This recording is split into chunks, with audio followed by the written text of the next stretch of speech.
Hello, Turkey has a new president. Abdullah Gül was finally elected by lawmakers in a third round of voting earlier on Tuesday.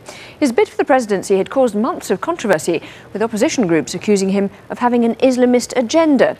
But in his acceptance speech, made to Parliament just a few hours ago, Mr Gül insisted that he would defend the country's secular traditions. Let's go straight to Sami Zeydan now, who's in the Turkish capital, Ankara. Sami? Yes, Lauren, historic moments here in Ankara today as Abdullah Gül, the once foreign minister, is now president of Turkey, was sworn in as the 11th head of state of the secular Turkish Republic. Well, right now he's in Çankaya Palace, enjoying the first moments there as president, receiving congratulations from party members and other key officials.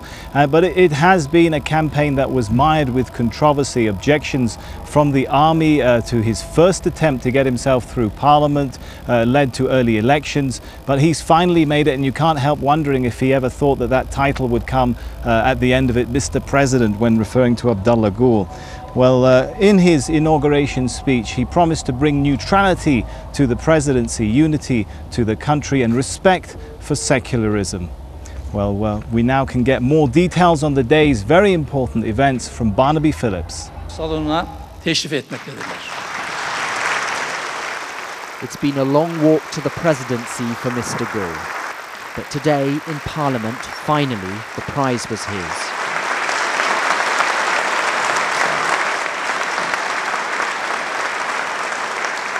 Cumhurbaşkanı sıfatıyla devletin varlığı ve bağımsızlığını, he took the oath, and in his speech he pledged above all to respect secularity and said Turkey's differences are a source of strength, not weakness. Governing AK Party members believe today's inauguration has popular support because of their party's crushing victory in the recent general election.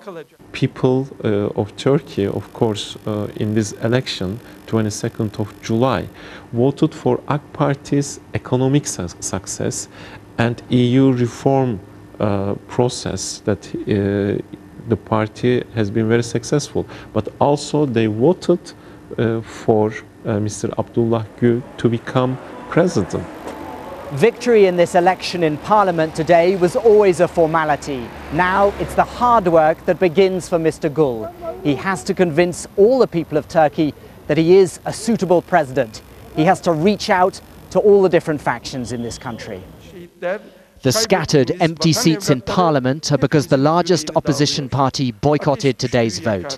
It still says Mr Gül is too partisan and too Islamist to be president. He is on the record for having said so many things which are a complete violation of the basic principles of our Republican society, that we don't trust him that he will change completely his mind after being president. On the streets of Ankara, opinion divided on whether Mr Gül will be a good president. He has been elected in the proper way. A part of our society wants him to be president, and we can't ignore that. I believe he'll do very well. I don't accept the presidency of Abdullah Gül. The president of Turkey must be a secular person. And what of Hayrunisa Gül, the president's wife, the first to wear an Islamic headscarf? She didn't even attend today's ceremony, so maybe she'll keep a low profile. And last, and by no means least, what about Turkey's army? We know they're not happy that Mr Gül is president. They'll be following him all the way, closely watching every step. Barnaby Phillips, Al-Jazeera, Ankara. Well, and there have been many developments in the last few months that will be on the agenda of this government as we ask the question of what's next. Now that they've got their candidate, the AK Party have got their candidate into not only the presidency, of course, but also the prime ministership, it's expected that the two will have perhaps a better working relationship than Tayyip Erdogan, the prime minister, had with the former president Sezer, who of course was replaced by Abdullah Gül today. Well, to look at some of those issues, constitutional reform, drawing up a civilian constitution to replace the military one, what sort of cabinet Tayyip Erdogan, the Prime Minister, may be presenting in a matter of hours to the President. To shed some of that light, we have joining us a Member of Parliament for the AK Party, Mr. Ali Reza Alaboyun. Thanks very much for being with us. Let's start with a question of what sort of president will he be? Will he be as quiet, as some say humble, as Ahmadinejad Cesar? Or will he be a more vocal president, speaking out on things like human rights? Well, to give this question answer, I think we have to look at Abdullah Gül's background. He has a very good background. He is very skilled personality. He is sober. He is tender. He has a smiling face. He has a good reputation in international and domestic political arena. So I think his presidency will be one of the best presidency of Turkey. All right. Well, he has a smiling face, but those smiles haven't gone down very well with the army so far. How can he be technically commander-in-chief of the army in the sort of circumstances where we've had warnings after warnings apparently directed against him from the army? Well, actually, if you look at the last 40 or 50 years of the Turkish political life, army intervened in 1960 first. From that time, I mean, army is always controlling the power over the politics. But right now, we have been joining the European Union. You know, we have been negotiating most of the chapters and we were successful. So we adopted democracy. So Atatürk clearly defined the democracy as unconditional, unrestricted sovereignty belongs to the people, to Turkish people.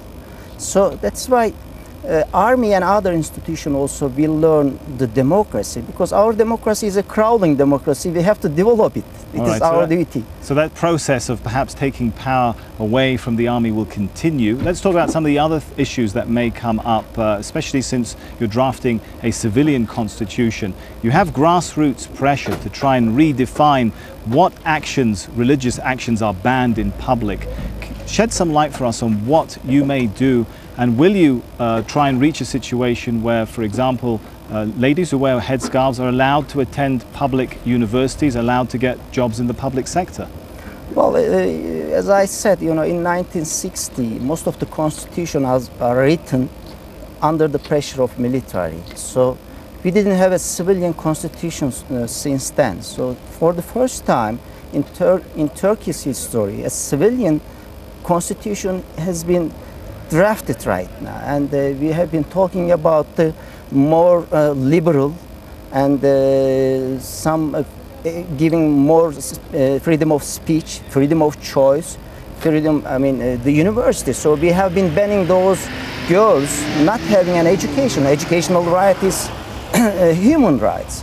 So you can define what kind of people should work in a state organizations. You can define their clauses. But you have no right to intervene their clauses when they are getting education at the university. I mean, you cannot see any girl students in United States or European countries. They were banned from having a study.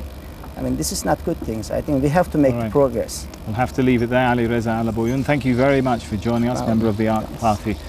Well, it has been a very busy matter of hours for this country, and the developments have only just begun with Abdullah Gül in the presidency. Some say that the next battle begins for the future of this country, which plays, of course, a crucial role in the entire region, straddling east and west. We'll keep you updated on things. For now, it's back to Doha. Thanks, Sami. And just some breaking news reaching us here at Al Jazeera from Associated Press news agency. They say that the US-led coalition in Afghanistan says that more than 100 suspected Taliban militants have been killed in a southern Afghan battle. No more details at this stage on that, but we will, of course, be trying to get more information on that and bring it to you just as soon as we have it.